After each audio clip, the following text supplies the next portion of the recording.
नमस्कार बच्चों, मैं आप सबकी हिंदी ऑनलाइन शिक्षिका सुनीता झा एक बार फिर से आप सबके सामने प्रस्तुत हूँ आपके लिए एक वीडियो लेकर। आशा है आप सब सुरक्षित और स्वस्थ होंगे, प्रसन्न भी होंगे। बच्चों, आज हम सब कक्षा अष्टमी की एक कहानी को पढ़ने जा रहे हैं जो कि नवीन पल्लव पाठ्य पुस्तक से लिया गया है और ये ICSE बोर्ड में पढ़ाया जाता है। बच्चों, एक्चुअली क्या है कि मैं बिल्कुल भूल ही गई थी बोर्ड एग्ज़ाम के टेंशन में कि आपके भी फाइनल एग्ज़ाम पास आ गए हैं। कल ही मुझे मेरे स्कूल में एक बच्ची ने याद दिलाया कि मैम हमारे भी एग्ज़ाम्स होने वाले हैं, फाइनल एग्ज़ाम्स।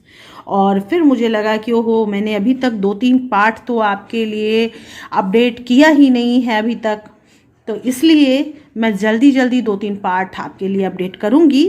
हो सकता है कि 1-2 दिन के अंतर में ही मैं जल्दी जल्दी पाठ आपको पोस्ट कर दूंगी। तो ध्यान दीजिएगा, पाठ को समझने की भी कोशिश कीजिएगा। जल्दी जल्दी का मतलब ये नहीं है कि मैं पाठ में जल्दीबाजी करूंगी, हाँ वीडियो अपडेट करने में जल्दीबाजी जरूर होगी। इस पाठ का नाम है तृण भारत। बच्चों, आपने महाभारत नाम सुना होगा।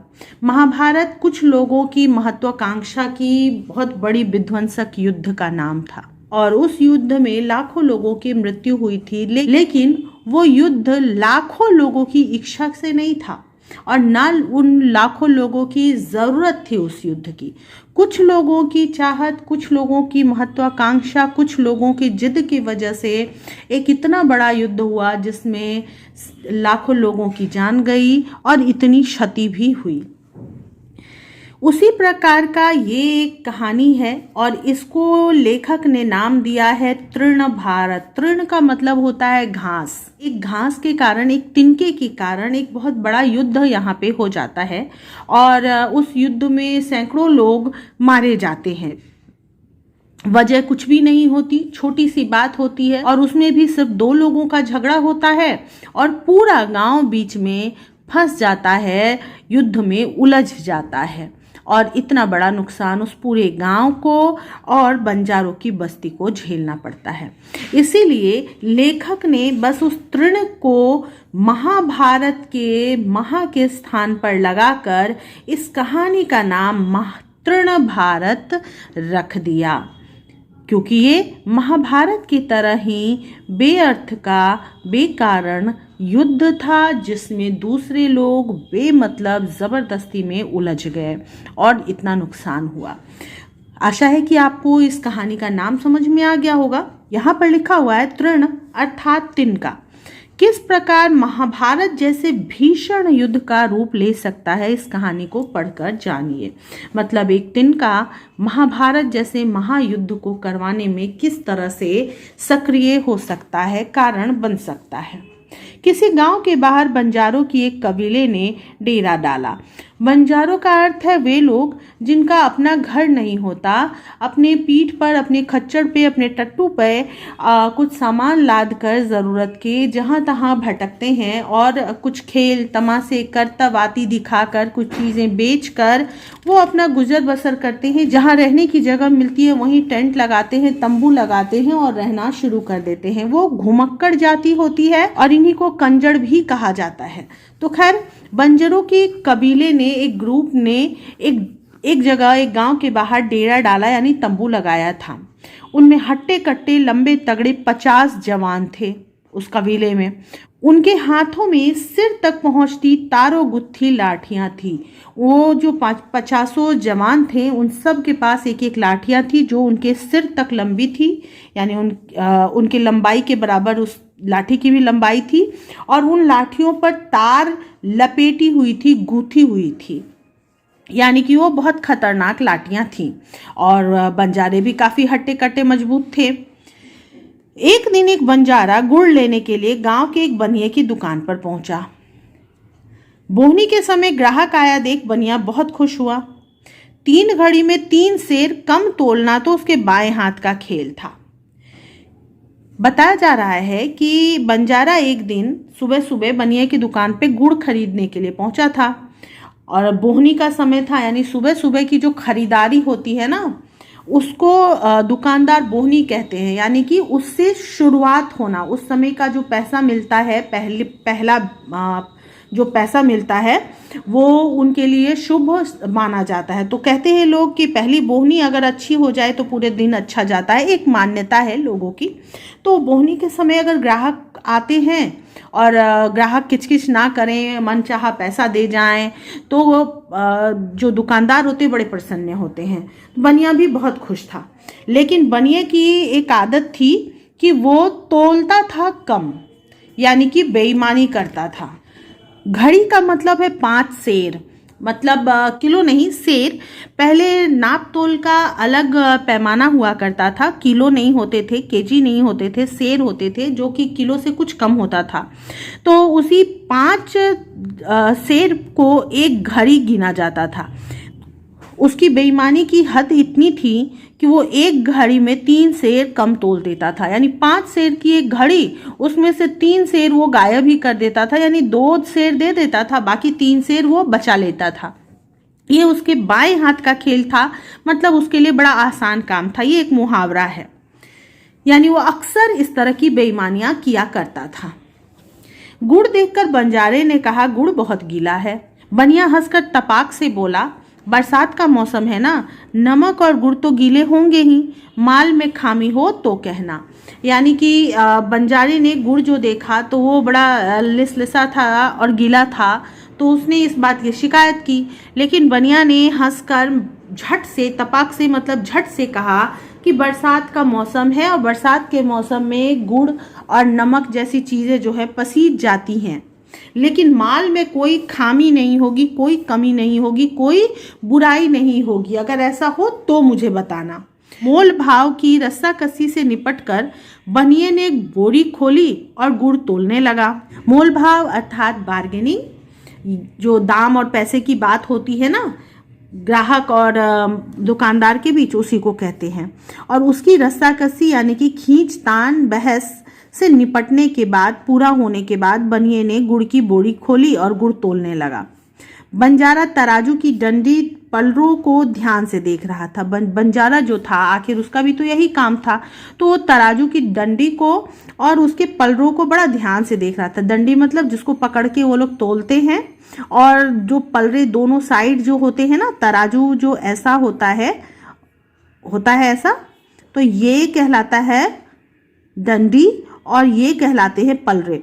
तो इन पलरों को और इस डंडी को देख रहा था बड़े ध्यान से, क्योंकि जो तोलने का माप रखा है वो और जो सामान है वो बराबर होगा, तभी ये सीधा होगा, और जब ये सीधा होगा तभी सही तोल है। इसलिए उसको बड़ा ध्यान से देख रहा था बंजारा, ताकि उसे वो ठगे नहीं।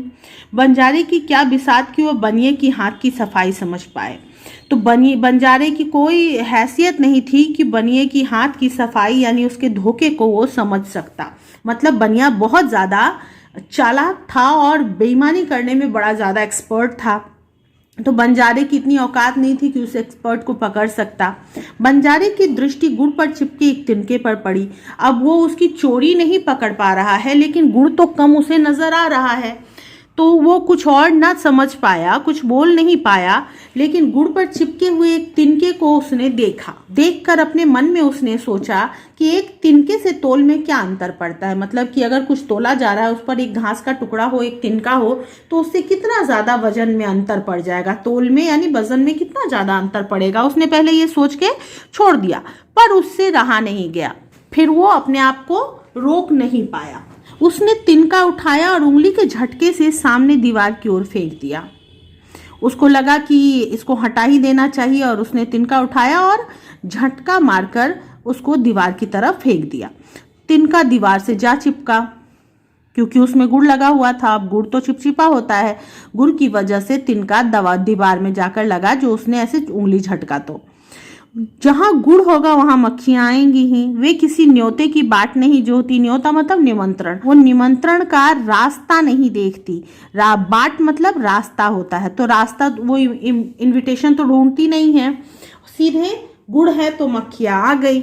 इधर दीवार पर तिनके का चिपकना हुआ और उधर मक्खियां उसकी मिठास का मजा लेने लगी। मक्खियां वहां पे जुट गई उस तिनके पे। मक्खियां मिठास के आनंद में डूबी थी कि एक छिपकली एक ही झटके में 2 मक्खियां निगल गई।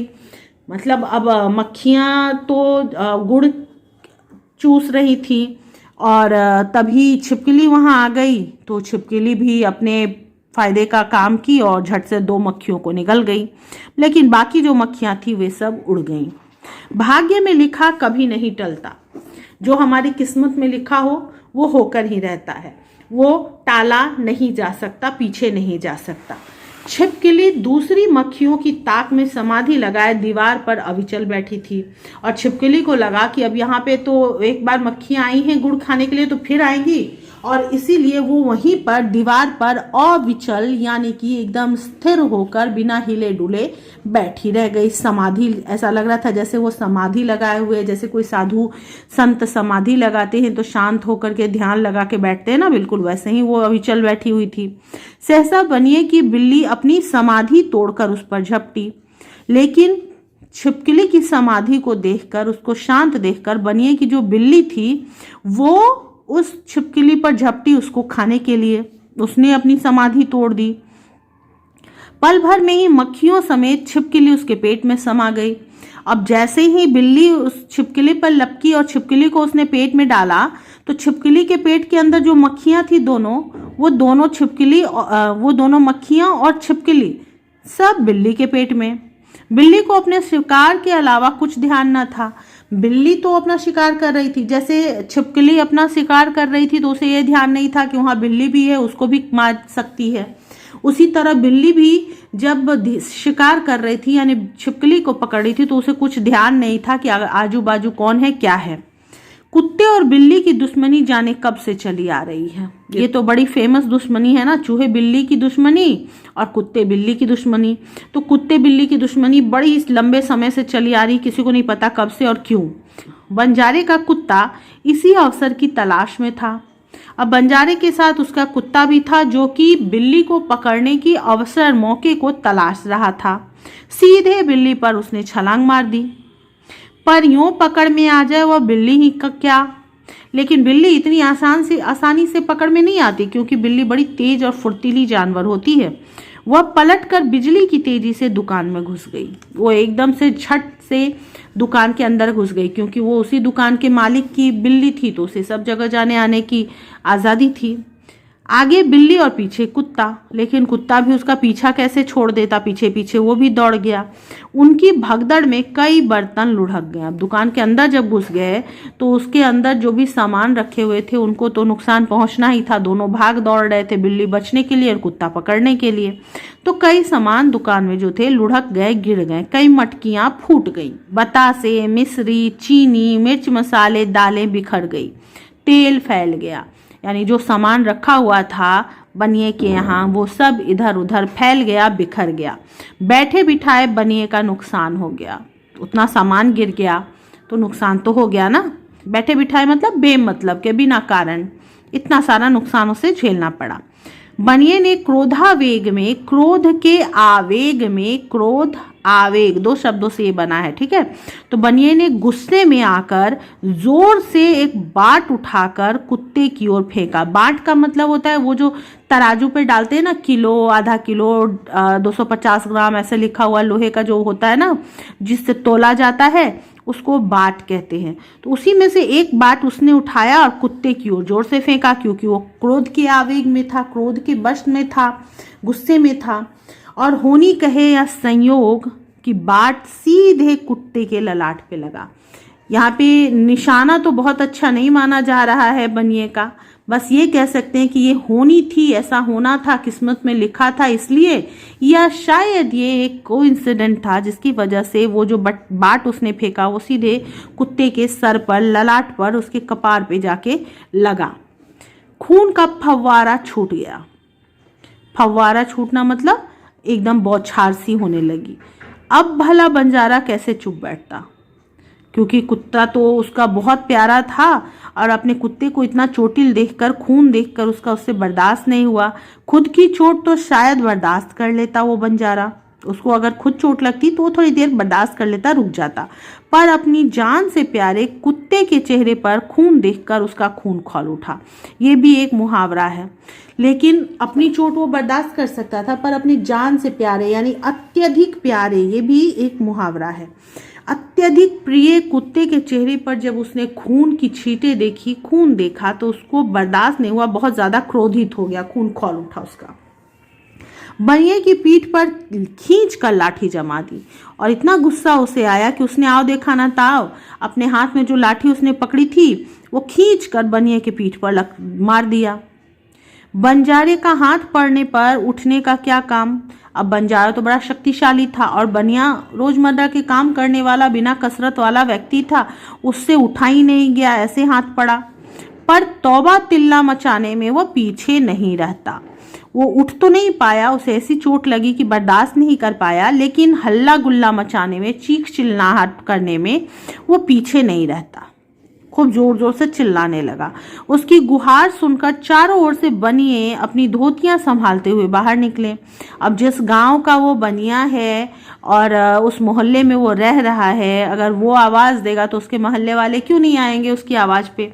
तो सब लोग जो भी वहाँ पे बनिए थे और जितने भी दुकान वाले थे, सब अपने अपने धोती संभालते हुए बाहर निकले देखने के लिए कि आखिर हुआ क्या है।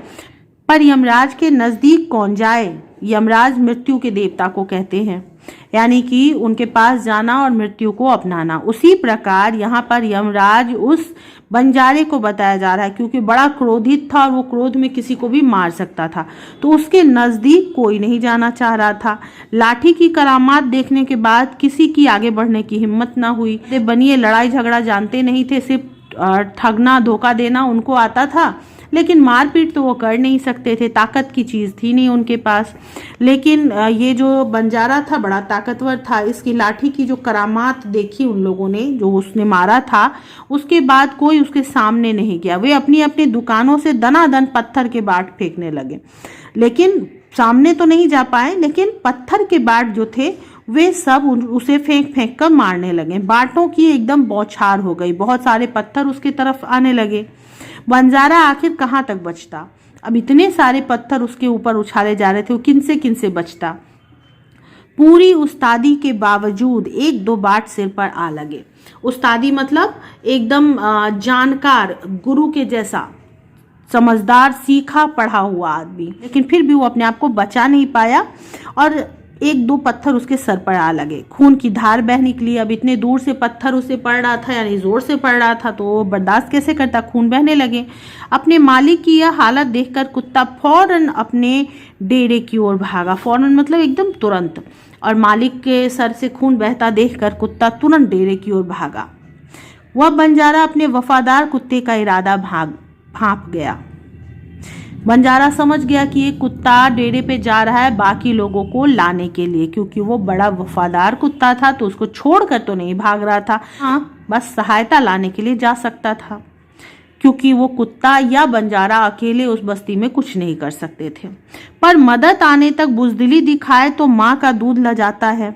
लेकिन बंजारा ये जानकर भी कि कुत्ता मदद लेके आ जाएगा, रुक नहीं सकता था, क्योंकि अगर वो बुजदिली यानी अपना डर दिखाता सामने वालों को, तो लोग कहते हैं कि माँ का दूध नहीं पिया है क्या, यानी कि उसकी माँ की परवरिश पे बात आ जाती, उसको शर्मिंदा करता वो।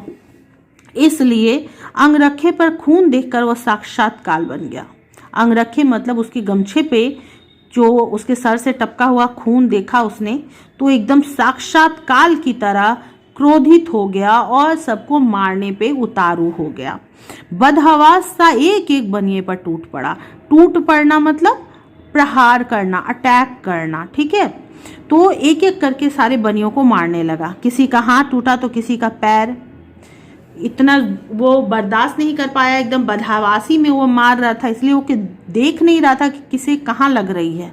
किसी बनिए के हाथ पे लग रहे थे, किसी के पैर पे, किसी की खोपड़ी खुल गई तो किसी की पसलियों का कचूमर निकल गया।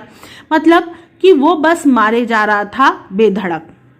समूची गली में कोहराम मच गया। कोहराम मतलब हाय तोबा मच गया, हल्ला गुल्ला मच गया।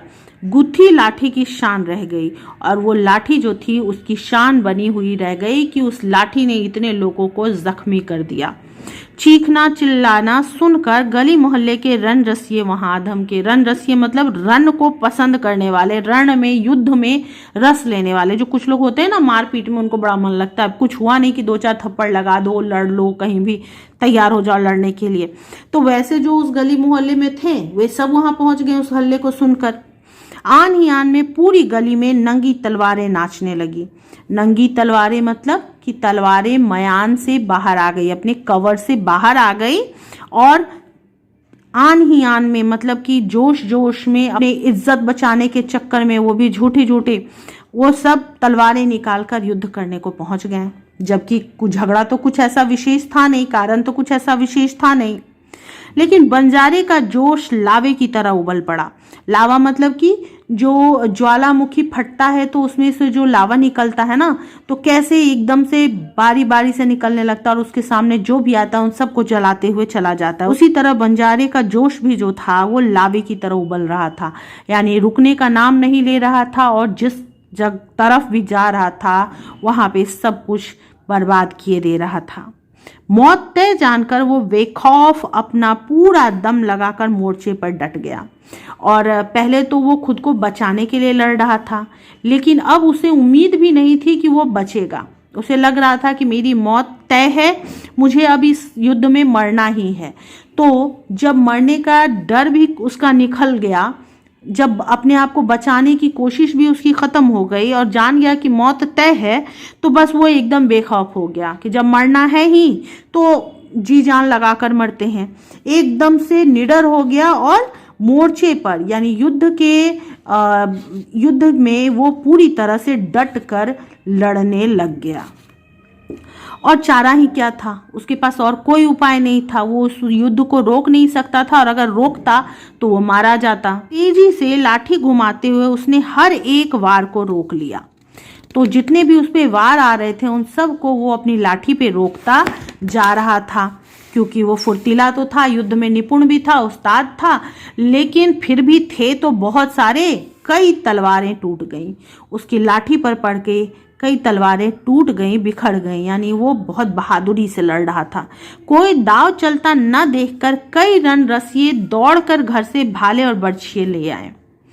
जब देखा उन्होंने कि लाठी से नहीं काम चला, पत्थर से काम नहीं चला, तो तलवारें आई। और तलवारें भी जब टूटने लगी, यानी कि उस बंजारे तक पहुंच ही नहीं पा रही थी, उसकी लाठी सबको पहले ही तोड़ रही थी, तो कुछ लोग दौड़े, कुछ रणरसिये अपने घर से भाले भी ले आए और बर्छियां भी ले आए।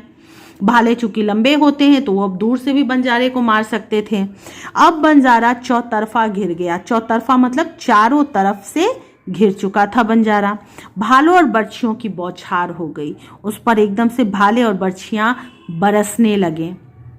अकेली जान कब तक सामना करती? वो अकेला बंजारा आखिर इतने लोगों का कब तक सामना कर पाता? सारा बदन बिंध गया। बिंध गया मतलब चारों तरफ से उसको इतना ज्यादा उस पे भाले बर्छियां तलवारें चली कि पूरा बदन उसका छेद छेद हो गया। पर मरते मरते भी उसने 7-8 को ढेर कर दिया।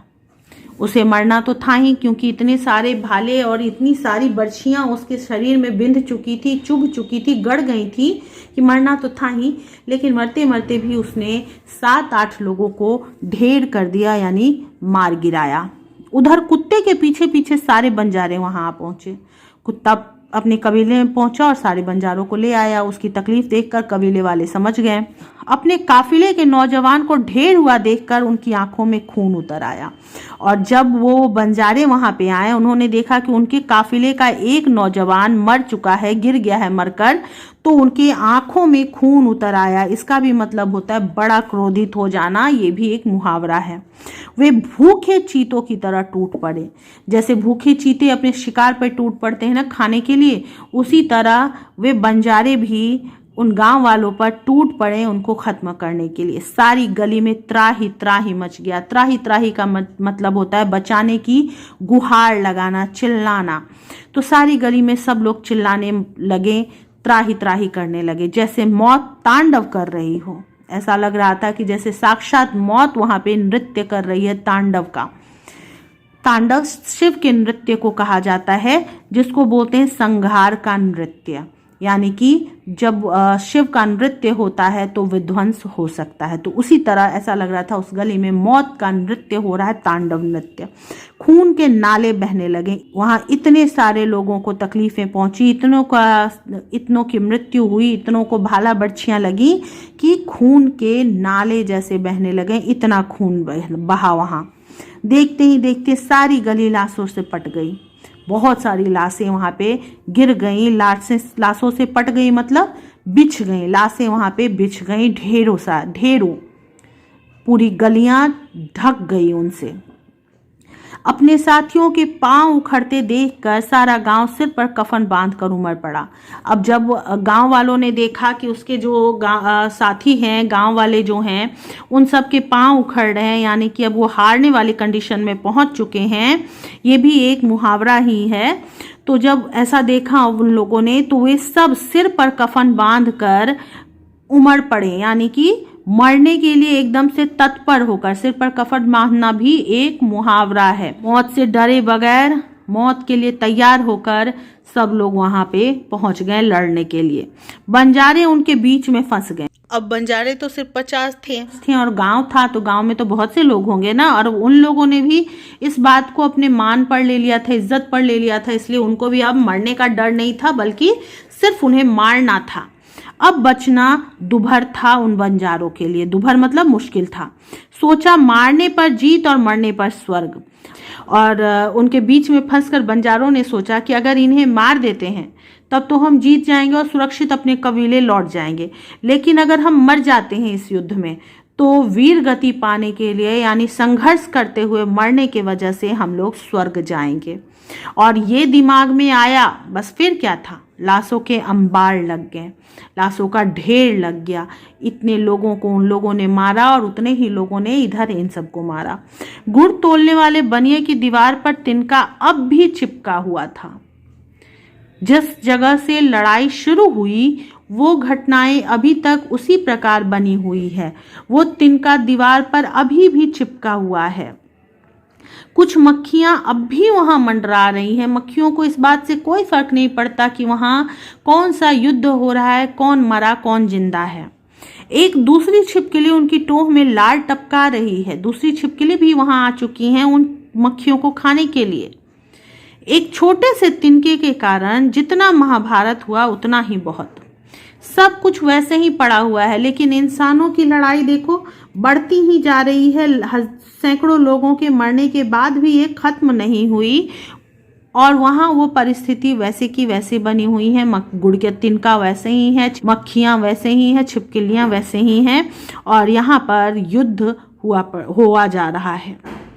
एक छोटे से तिनके के कारण जो इतना बड़ा महाभारत हुआ वो क्या कम है, बहुत ज़्यादा है। सारे बंजारे खेत रहे, सारे बंजारे मारे गए क्योंकि वो घेर लिए गए थे। पीछे कोई खबर देने वाला भी नहीं बचा। सब लोग मर चुके थे। कोई जाकर के कबीले में उनकी औरतों को बताने तक के लिए नहीं बचा कि अब सब मर चुके हैं। पर अपने साथ वे 300 योद्धाओं को ले बैठे। वो 50 बंजारों ने 300 गांव वालों को, 300 योद्धाओं को मार दिया था। 50 वे खुद भी मरे और 300 दूसरे लोग भी मरे। इतने लोग मरे सिर्फ एक छोटे से तिनके, कुछ मक्खियाँ, छिपकली, एक बिल्ली और एक कुत्ते की वजह से। इसलिए लेखक इस कहानी के द्वारा हमें बता रहे हैं कि चिंगारी से भी सावधान रहिए। आग से जो छोटी सी चिंगारी उड़ती है ना, वो भी बड़ा नुकसानदेह होती है अगर कहीं फूस पे गिर जाए तो, क्योंकि यह भयानक अग्निकांड कर सकती है, क्योंकि ये भयानक अग्नि पैदा कर सकती है जिसमें हजारों लोग जलकर मर सकते हैं।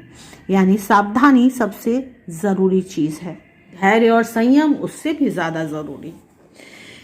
ये कहानी लिखी है बिज्जी नाम से विख्यात विजयदान देथा ने।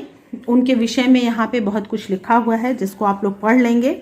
उनकी जो रचनाएं हैं वो भी यहाँ पे दी हुई हैं, देख लीजिएगा। अब आते हैं प्रश्न उत्तर में। उससे पहले शब्दार्थों को देखेंगे, क्योंकि आपका शब्दकोश बड़ा छोटा होता है और जब तक वो नहीं बड़ा होगा तब तक आंसर कहाँ से अच्छे से लिखेंगे। तो शब्दार्थों को ध्यान से देखा कीजिए हर जगह। फिर यहाँ पे कुछ जो मौखिक प्रश्न हैं उनके मैंने एक वर्ड में आंसर लिखे हैं, आप लोग इसको पूरी लाइन में कर देंगे। बंजारों के कबीले में कितने लोग थे?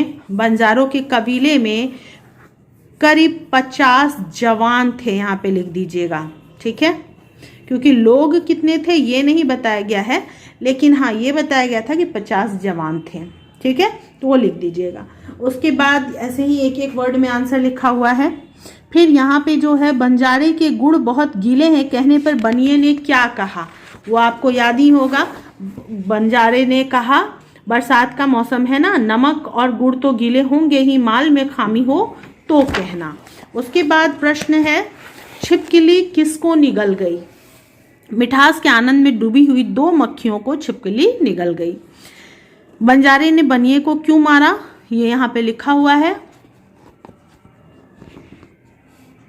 उसके बाद रणरसिये क्या सुनकर आ गए, ठीक है, रणरसिये लोगों का चीखना चिल्लाना सुनकर आ गए। गुड़ के तिनके की दीवार पर चिपकने का क्या परिणाम हुआ, मैंने ये पूरा उत्तर लिखा है, ठीक है। बंजारे के कुत्ते ने यहाँ पे लिखा हुआ है, थोड़ा सा और है, बनिए ने उसे, और यहाँ पे है बाकी का उत्तर। उसके बाद वाला प्रश्न है रणरसियों के आ जाने पर युद्ध का स्वरूप कैसा बन गया। पेज नंबर 155 में चलेंगे हम लोग, और पेज नंबर 155 के लास्ट पैरा को देखेंगे कि रणरसियों के वहां आने के बाद, और ये देखिए पैराग्राफ जो है इनको आप अपने शब्दों में भी लिख सकते हैं। इस पैराग्राफ को भी आप लोग लिखेंगे, उसको मिला करके लिखेंगे कि रणरसियों के आने के बाद युद्ध का माहौल बिल्कुल बदल गया, वहाँ तलवारें चलने लगी, और फिर जब तलवारें भी टूट गई बंजारे के सुरक्षात्मक चक्र से लगकर, तो उन लोगों ने भाले और बर्छी लाकर बंजारे को चारों तरफ से घेर लिया और उसे बींध दिया, और अंत में बंजारे की मृत्यु आई, लेकिन बंजारा मरते मरते भी 7-8 लोगों को ले मरा, ठीक है। इसको आप अपने शब्दों में भी लिख सकते हैं। उसके बाद है एक छोटे से तिनके के कारण जितना महाभारत हुआ उतना ही बहुत, इसका आशय स्पष्ट कीजिए, मैंने लिख दिया है। उसके बाद वाला भी उत्तर मैंने पूरा लिख दिया है, ये शीर्षक की सार्थकता है, ठीक है। आगे बढ़ते हैं।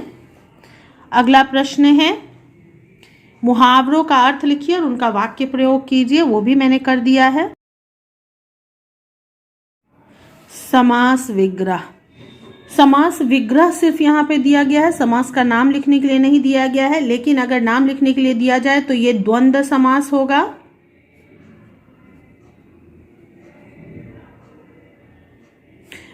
ये तत्पुरुष, षष्ठी तत्पुरुष, ये भी षष्ठी तत्पुरुष और ये भी षष्ठी तत्पुरुष। उसके बाद आगे बढ़ते हैं। आगे है विपरीतार्थक शब्द। आशा है आप लोगों को पूरा पाठ समझ में आ गया होगा और परीक्षा में कोई परेशानी नहीं होगी। मैं जल्दी ही दूसरा भी पाठ लेकर के आप लोगों के लिए आऊँगी, और जो कि मैं पहले भी बता चुकी हूँ, आप लोगों को कोई भी संकोच हो तो बेझिझक मुझसे प्रश्न कर सकते हैं। और आपके लिए इसी वीडियो के डिस्क्रिप्शन में मैं अपना इंस्टाग्राम आईडी और फेसबुक आईडी भी डाल दूंगी, अगर ज़रूरत हो तो आप लोग डायरेक्ट कांटेक्ट कीजिए, और अगर आपको कुछ और पूछना है तो भी बात कर सकते हैं, ठीक है। फिलहाल इतना ही, अभी के लिए बाय बाय, अपना ख्याल रखिएगा।